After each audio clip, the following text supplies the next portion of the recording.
Hai, jadi kali ini kita akan belajar tentang kasus politik uang. Kasus politik uang adalah kasus yang masih sering terjadi saat ini menjelang pemilu maupun pilkada di Indonesia. Nah, akibat kasus-kasus tersebut, muncullah beberapa isu mengenai politik uang di Indonesia. Untuk mengetahui lebih lanjut tentang kasus politik uang, yuk belajar bareng kita.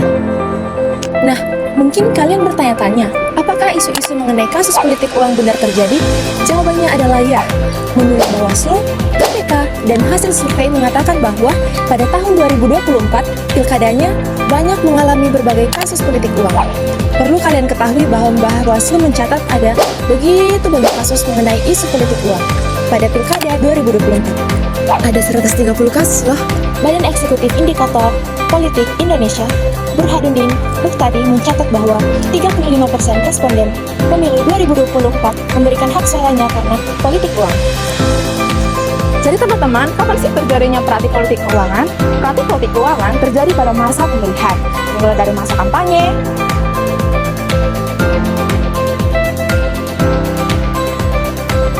lalu diakhiri dengan masa pemungutan suara. Siapa sih pelaku dari semua ini dan apa dampaknya bagi kita? Pelaku politik uang adalah calon anggota legislatif, partai politik, tim sukses, dan orang-orang yang memiliki kepentingan di dalamnya. Dampaknya adalah kita sebagai warga pemilih. Selain itu, demokrasi tidak akan menjadi adil dan tidak murni.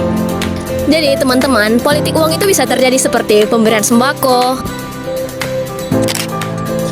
dan serangan fajar. Kok bisa politik uang di Indonesia dapat terjadi? Nah, ada beberapa faktor penyebab politik uang di Indonesia dapat terjadi. Yang pertama, kemiskinan masyarakat. Yang kedua, kurangnya pemahaman masyarakat terhadap politik uang dan demokrasi.